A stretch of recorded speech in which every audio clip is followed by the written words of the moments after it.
You're listening to Swingology, a lifestyle podcast. Swingology is for adult entertainment only, and we're not licensed professionals. Our show features adult themes, language, and descriptions of sexual acts and desires. If you're under 18, this is not the show for you. The ideas and opinions expressed are those of the speaker only and not of any company or entity, and should not be considered professional advice. Now, let's stimulate your mind. Today, we're going to be talking about jealousy versus compersion. I love compersion. I'm so glad you know what compersion is, Steve, because when I entered the lifestyle, I did not even know what that word was. Can you tell the listeners what compersion is? It's essentially the opposite of jealousy. If I saw my wife with another person, I might feel jealous. However, that's not the case. What I feel is a profound sense of happiness that my partner in life is experiencing happiness, regardless of the source of that happiness. Keep saying happiness. Whenever you say happiness, I think of that little meme, the little girl, the little boy, happy penis. Happy penis? Happy penis. Okay. Well, we're just ruin that word for everyone. That's a great concept, though, Steve. When you see your partner with someone else, do you feel compersion or do you feel jealousy? So for me, I feel compersion. Absolutely. 100%. How about you? Do you feel compersion or jealousy when you see me with a beautiful woman? Well, now that I've been in the lifestyle for a while, just about 4 years, I feel compersion. I'm so happy that you are having these intimate and exciting and fun situations. I'm so glad that the female is experiencing your amazing, sexy energy, and it feeds me. But in the beginning of being in the lifestyle, it did not feed me. In the beginning, I felt jealousy, but logically, I didn't want to feel the jealousy. It was just there, and I wanted it to go away. I wanted to reject it, but I didn't know how. I didn't know how to work through it. And I have an amazing soulmate and life partner that you walked me through my feelings and you validated my concerns and you helped me understand what the root causes were. And now I don't feel the jealousy anymore. Now I'm excited and happy. In the very beginning, I remember having the rule, because, rules change, boundaries change as you're in the lifestyle. I had the boundary, if you're going to play, I need to be playing first so I don't watch you, because it hurts when I see it. Like, I don't want it to hurt, but it hurts. I remember saying that. Things evolved, and I'm so glad they did. I'm so glad we didn't just stop at that moment. There's so many times in our journey in the lifestyle where we could have stopped, but if you realize that that moment or that negative experience doesn't encapsulate the lifestyle in its entirety, and it's just more of a isolated incident, you kind of realize that you can then grow and learn from those moments and become closer as an intimate couple. Yeah. One thing that I've learned is it's kind of like a muscle. It's a feeling, but it's like a muscle. If you go to the gym and you're working out, you feel like you're weak, but afterwards you're stronger for it.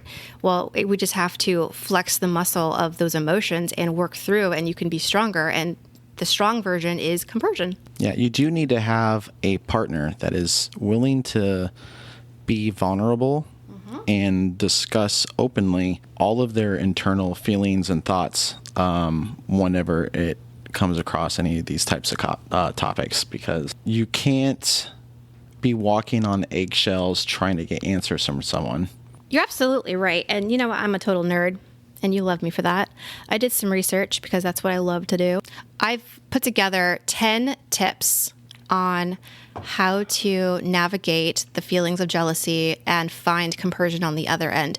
But before we go into those 10 tips, let's just touch a base on the definition of jealousy and the definition of compersion. Jealousy, in the context of an open relationship, comes from the feeling of exclusion insecurities, fear of abandonment, or not feeling valued by your partner.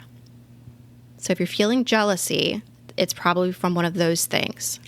And compersion, in the context of an open relationship, is feeling of happiness or satisfaction when you see your partner have a romantic or sexual relationship with somebody else. And it is possible. And it feels amazing. It really does feel amazing. Like when you were a little kid and you went to Disneyland and you walk in and you're like happy. That's what I feel now when I see Steve playing. I feel like I'm at Disney. This is great. I am like, my heart is singing. Yeah, I found a lucky one. Well, in order to move through any feelings of jealousy that someone might have, you need a solid foundation. If you don't have a solid foundation, then no amount of open honesty, no amount of talking things through is going to actually resolve anything, because the initial foundation, the basis of your relationship, is on rocky ground to begin with.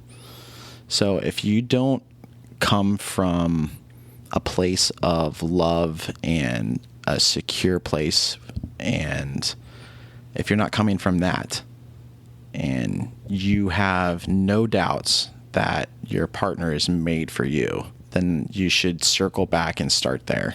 Yeah, absolutely. You're not going to feel good about sharing your partner if you don't have a solid foundation. Okay, so let's go ahead and dive in to my 10 tips. And I'm hoping to include some story time with these 10 tips so Steve and I can share our experiences in regards to them. So the first tip that I have is have open communication. And basically what that means is have regular discussions of your feelings and of your expectations and experiences completely honestly. And that's to just ensure everyone's on the same page. And my example, I love when we reconnect after a swinging experience. We talk through what did you feel when this happened, and how are you feeling now, and what do you think could have changed, or what do you want to do again? And those conversations, especially in the beginning of swinging, really helped me understand my feelings. So like a little bit about Tori, I had a toxic relationship in the past. It was my high school sweetheart, and it lasted through into my 30s. So it was a long time of being in a toxic relationship. And so for a while after that ended, I was single and I didn't trust people. I didn't really know what was a healthy relationship. I didn't know what to have. So when I started swinging with Steve, he was just there to listen and support me, and he pulled information out, and I wasn't used to being so open and honest, but I was vulnerable, and I was like, okay, well, at the point we were dating, I'm like, if I'm going to say something and he doesn't like it, well, we can just break up because we're only dating. But no, he wanted to hear my stories. He wanted to hear my heart.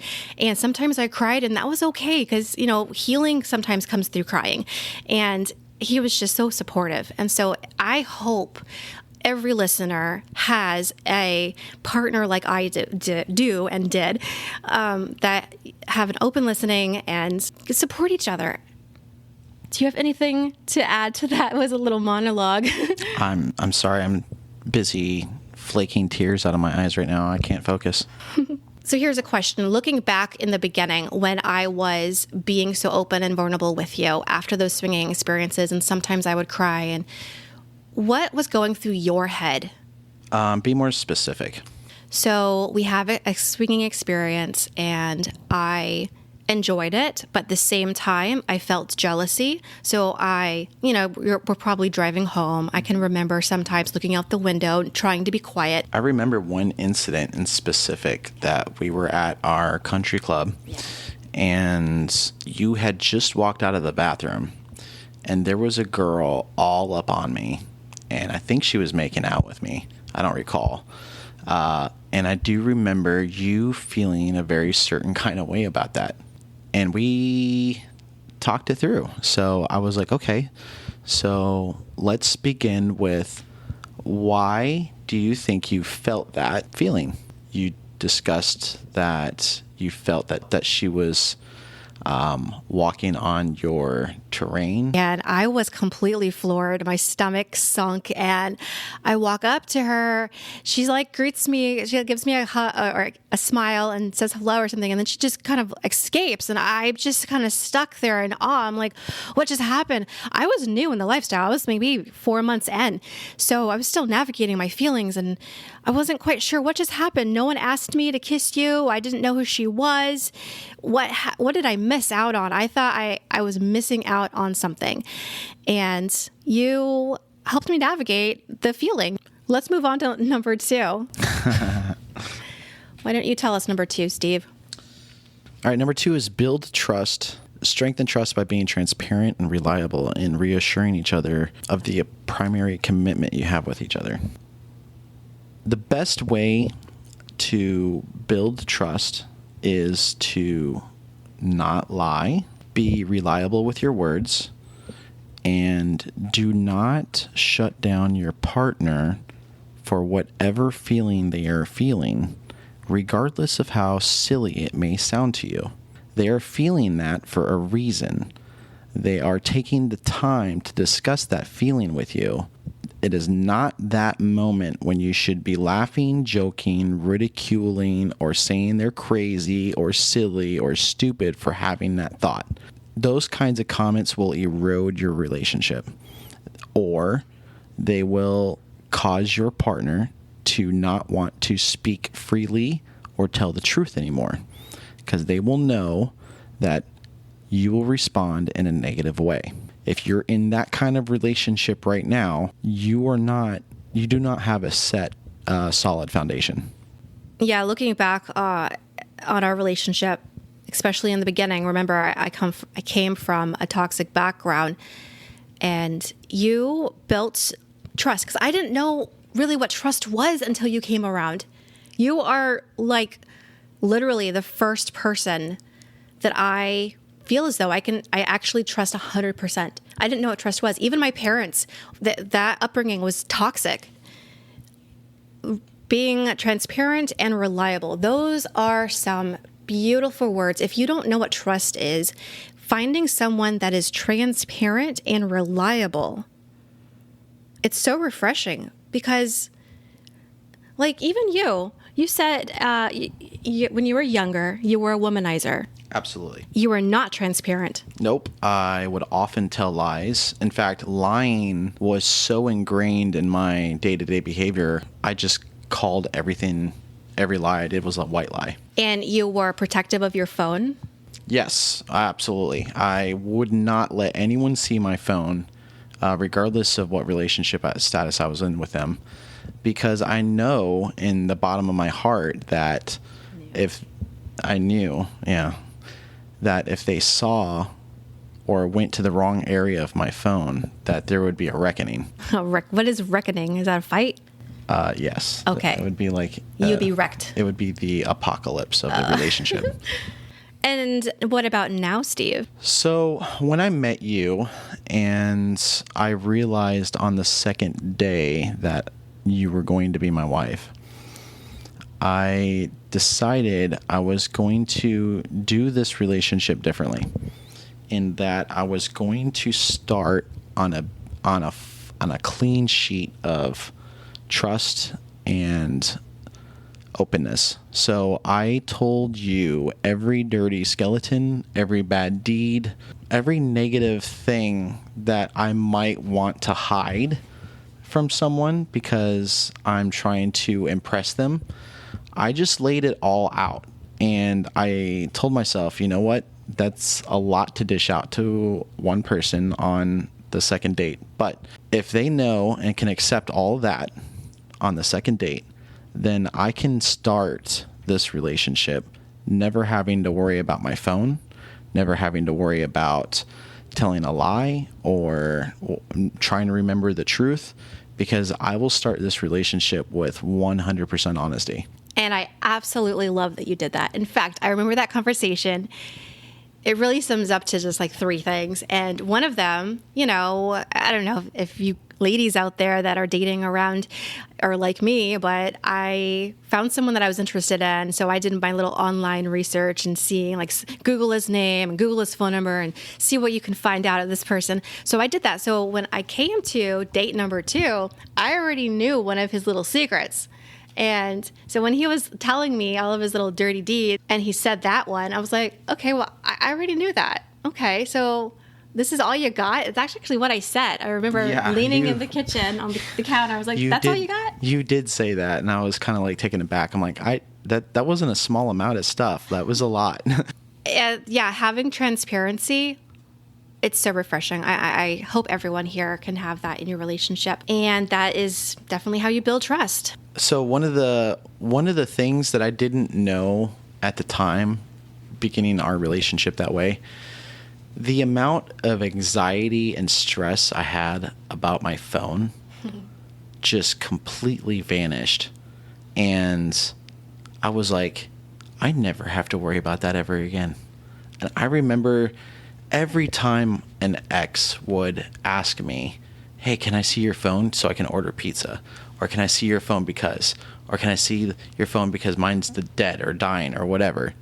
Enter your excuse here. My stress would skyrocket and I would be sweating bullets and I would be so concerned about what they were doing on my phone.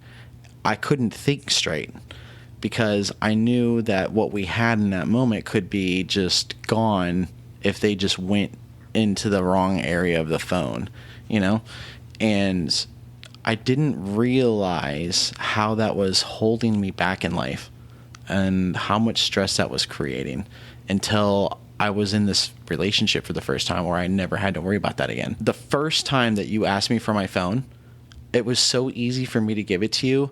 And then I realized that I didn't have that stress for the first time. Mm-hmm. I felt so liberated. I felt like I even remember like getting super excited and telling you all about it. Like, hey, I just realized a big part of my life is gone. Like, I have to tell you about it right now. I'm so happy that you found that freedom. And my ex, my high school sweetheart ex, he was the same way. He kept his phone private. So I just kind of knew, leave the guy's phone alone. But now I have your passcode, you have my passcode. It's an open phone policy. Yeah, absolutely. There's nothing to hide at this point. We are one. We are.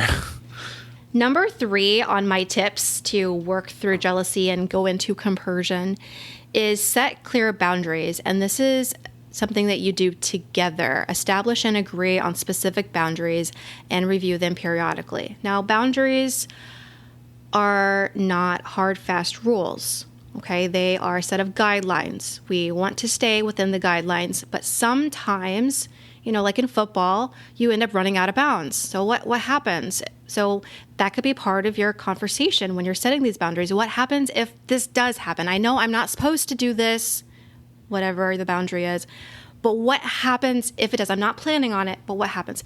So and that's part of that open communication. After the swinging experience, if you know a boundary was crossed, talk about that immediately. Have clear communication after it happens.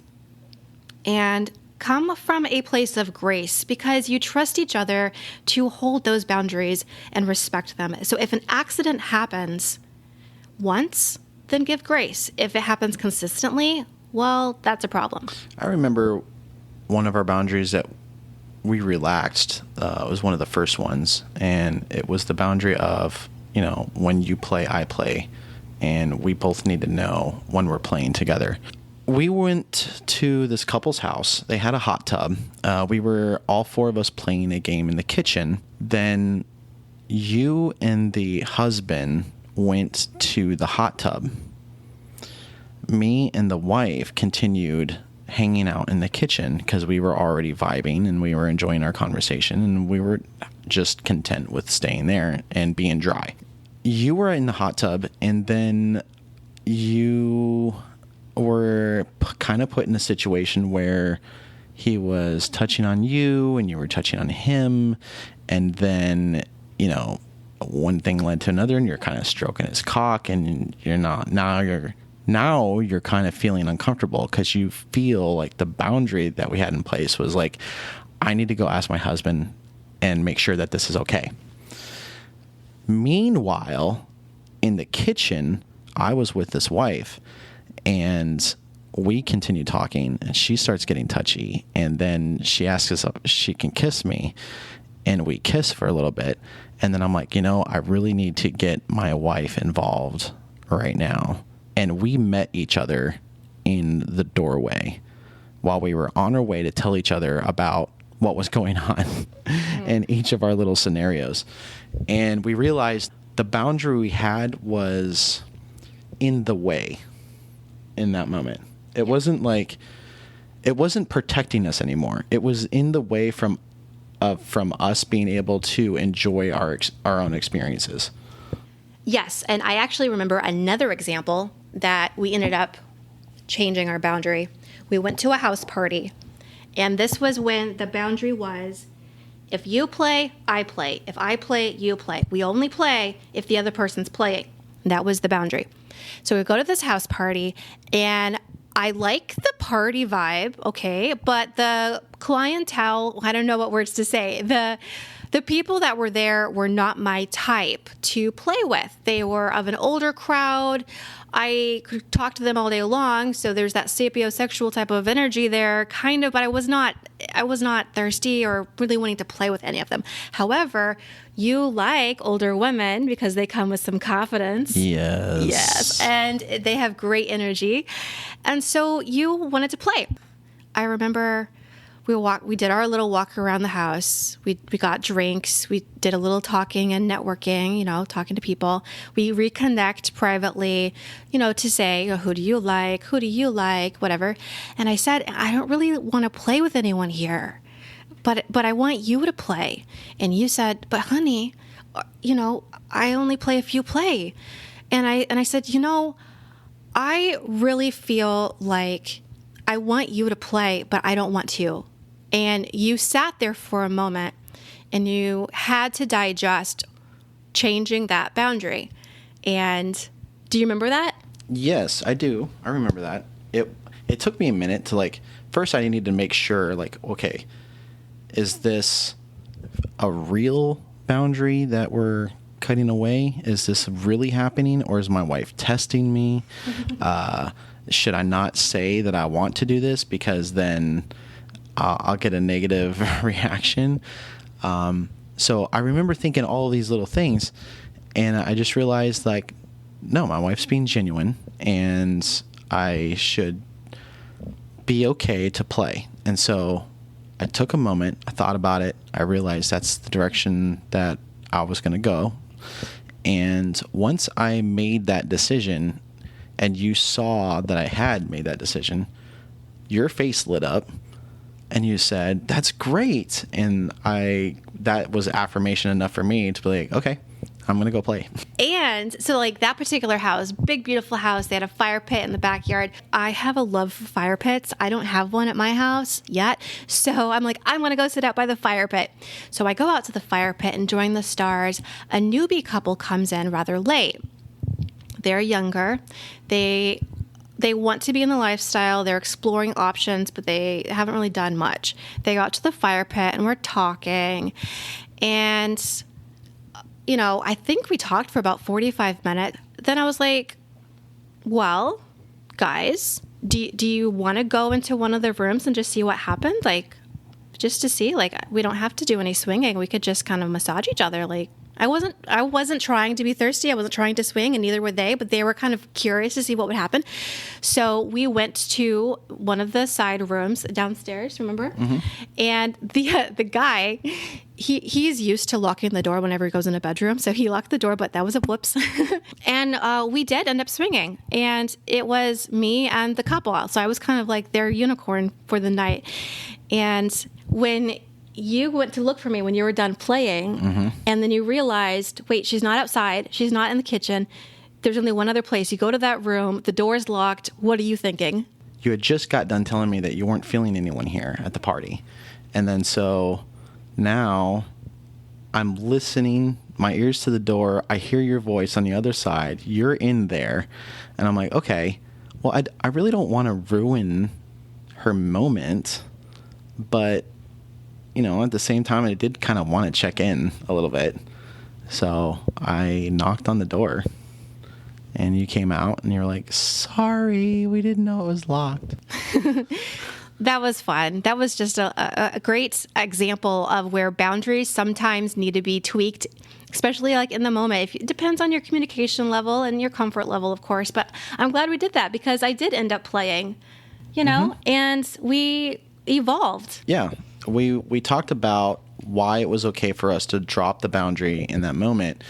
And we realized as couples and you're entering the lifestyle, the boundaries are in place to protect your relationship. Oh, that's good. That's the reason why you have boundaries. So if you feel like kissing another person is going to ruin your relationship, you develop a boundary of a no kissing rule, which is a terrible rule.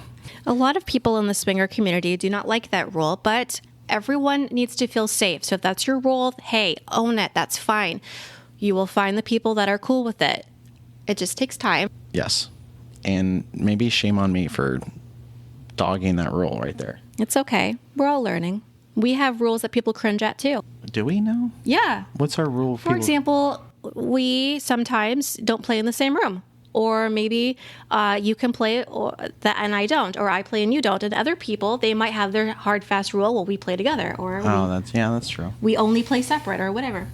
Number 4 on our list, getting past jealousy and into a state of compersion for your partner, is address insecurities, which basically means work on your personal insecurities. If that means going to therapy or using self-help resources to build your own personal self-esteem and self-confidence.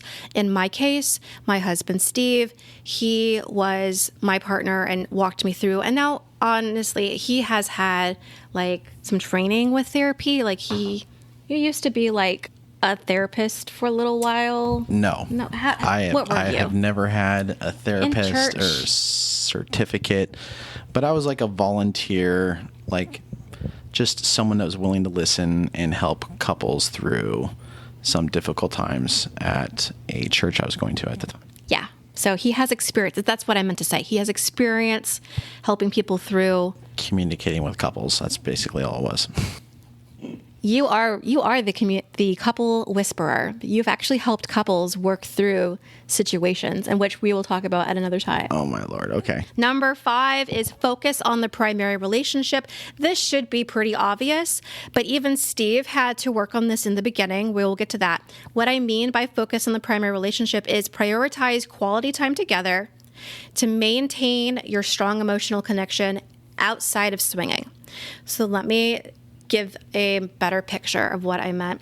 We were basically swingers from the beginning of our relationship. I went into some research for about a month, and then I became a swinger. So we've been swinging almost the entire time we've been together.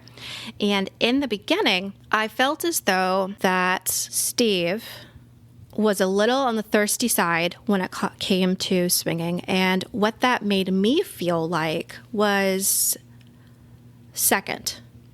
We would go to the country club or wherever we went to the swinging event, and I felt as though I was kind of put on the back burner for later, and he was looking for his primary dinner that night. You know what I'm saying? And it made me feel less than. And so we had communication. We talked it through, and through time, he decided, you know what? We're going to establish a date night. Because my love language, if you know the 5 love languages, my love language is quality time. So when we would go out, that was our quality time. And, you know, I was feeling less than. So he quickly established, we're going to have a date night every week, at least one date night where it's just you and me. We're going to go.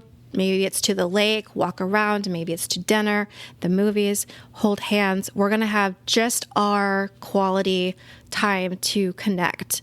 That way, when we do go to swinging events, that's going to be secondary to our primary. Do you remember those? Yeah, I needed to grow a little bit. I did need to realize that through experience, playing isn't the goal You know, it was Say at the that. time. Say that one more time, babe. Nice and loud. Everyone needs to hear this. Playing isn't the goal. The goal is to make friends. And if you make friends, then playing naturally happens. If you stop searching for playing and just go unexpectedly to make friends, you end up having a much better time, a much better experience, and you create genuine long-term relationships. I love how you just worded that so eloquently. Absolutely. 100%. 1000%. Number 6 on my list is equal participation. And what I mean by that is ensure both partners have an equal say in decisions and activities. This will foster a sense of fairness and respect. So it's kind of like going back to establish clear boundaries, but it's more than that. So equal participation even outside of swinging. So what are you going to do on your date? What about childcare or pet care or your hobbies, whatever they are, gardening? Equal participation in all areas of your relationship. So there is a sense of fairness and respect. If your partner is feeling respected by you and, there's fairness in the relationship, they're going to have that trust. They're going to have, that open communication. All of that ties in. Okay, but now let's focus on some relationship dynamics, because there are some relationships where the wife will go out and play, but the husband will not. So where's the equal participation in that? But that works for them. So we know that it's not, like in my mind, I'm thinking equal participation doesn't have to be absolutely necessary. Equal participation doesn't mean we're both swinging at the same time. Maybe equal participation in that example that you gave is the guy approves of this situation. It feeds him. Maybe he loves the mystery, the idea of she's doing something and I don't know what it is, but she's going to come back to me and it's going to be so raw, and they're going to have their own fireworks when she returns, and she's going to have these stories. Or maybe she's sending him little video clips and he's just like sitting there all suspense waiting to see the little nugget. That could be their dynamic. So yeah, that's equal participation. It just depends. Everyone, the kinkier you can get, sometimes the better. Okay. All right. I get that now. All right. Number 7 is reassurance. And Steve is fantastic with the reassurance. If you are a words of affirmation type of person, you need reassurance. And what I mean by that is regularly affirming your love and commitment to each other. And this provides the reassurance that the relationship is secure. And I love words of affirmation, and especially because of my toxic relationships from the past, I need it.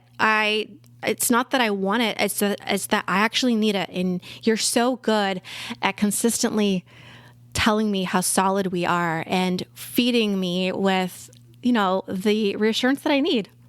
What about you? Do you have anything to add to reassurance and affirmation? In this category, when I need reassurance about something, I go directly to you and I let you know exactly what I need. I'm like, love, I am feeling right now that what you said earlier makes me kind of think that there might not be a future for us. Is that what you meant for me to understand out of that conversation, or did you mean something else? And of course you came out like, what are you talking about? But me and my lizard brain, that's how I interpreted.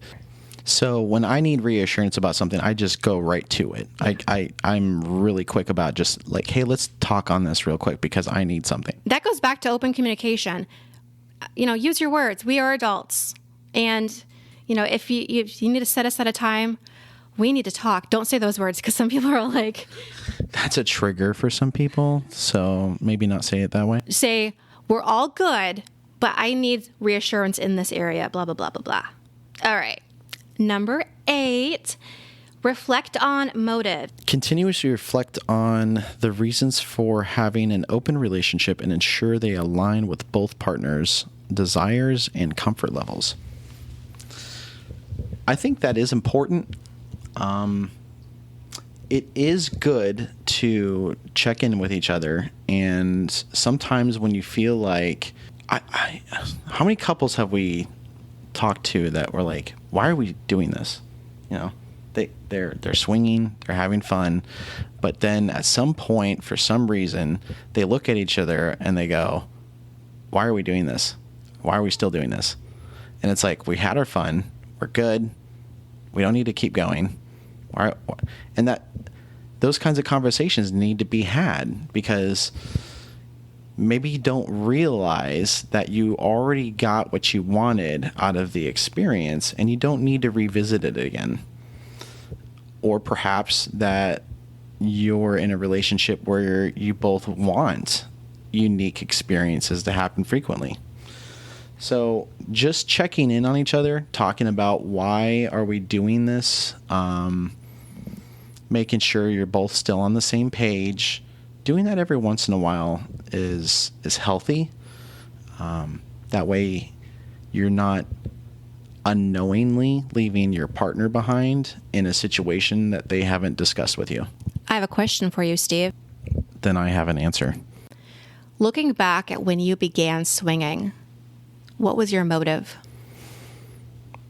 My motive for swinging, like at the beginning, are we talking high school? When you started swinging, what was your motive in the beginning? I'm going to say it was to make my girlfriend happy at the time. And then it quickly blossomed into a very, I'm going to say, selfish, I need to play with people kind of thing. And it's like... That's when you became a womanizer. Yeah, for sure. That was the awakening of the womanizer.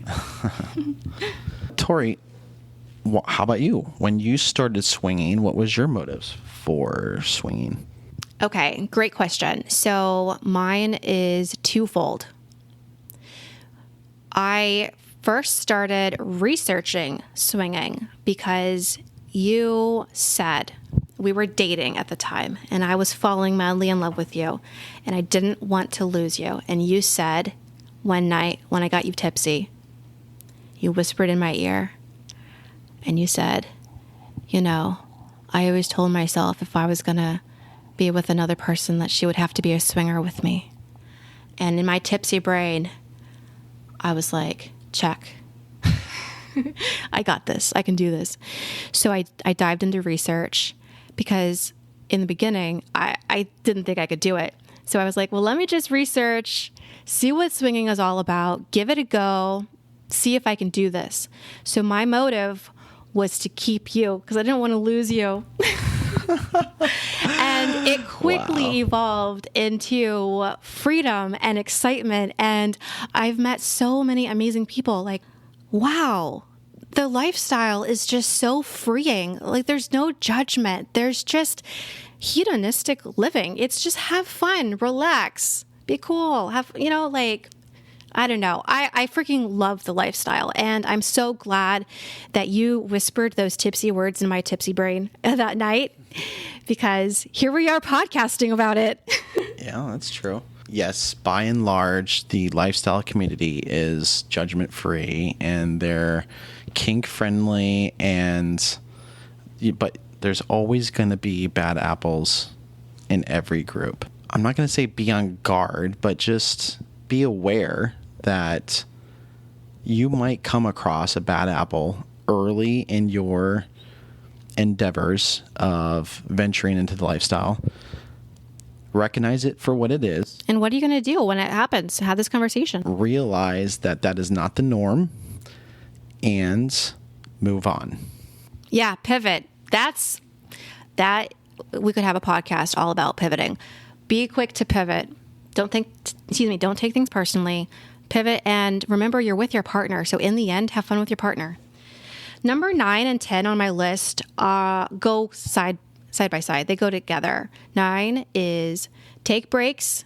If jealousy is overwhelming, take breaks and focus on resolving your underlying issues.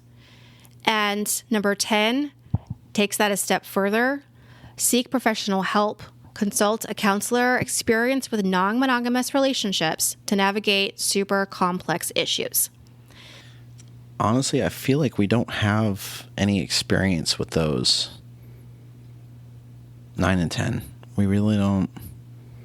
We don't let it get that far to where something is overwhelming. We haven't had the jealousy become that overwhelming. We were able to move through it before it got to that point. Not everyone will be as lucky. I'm just saying, like, I do want to point out, there are counselors out there that specialize in non-monogamy.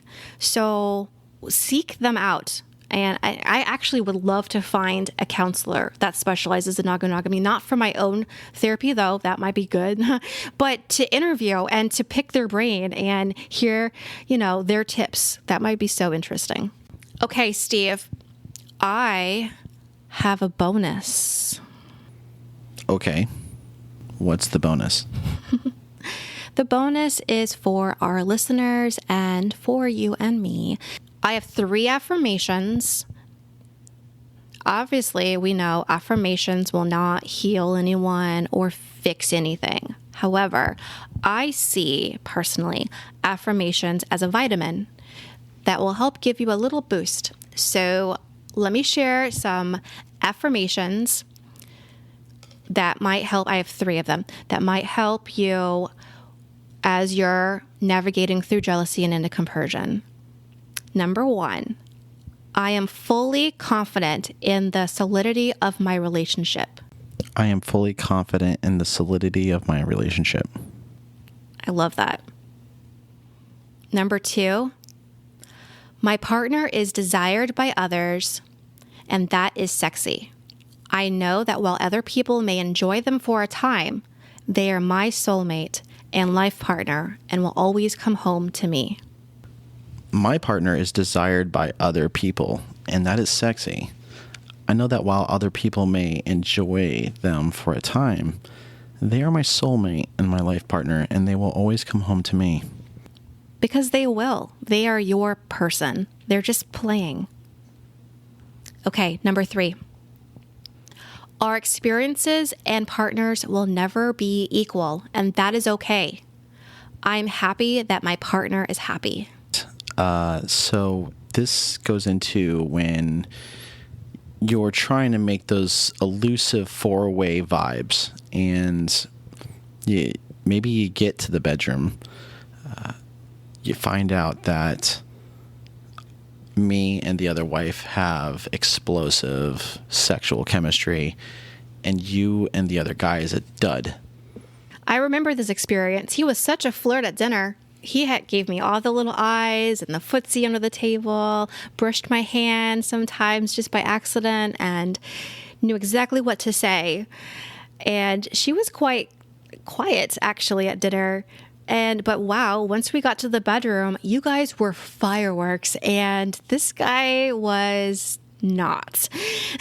And I remember that was, again, in the beginning when I had to kind of have my play experience so I didn't feel any tings of jealousy or missing out.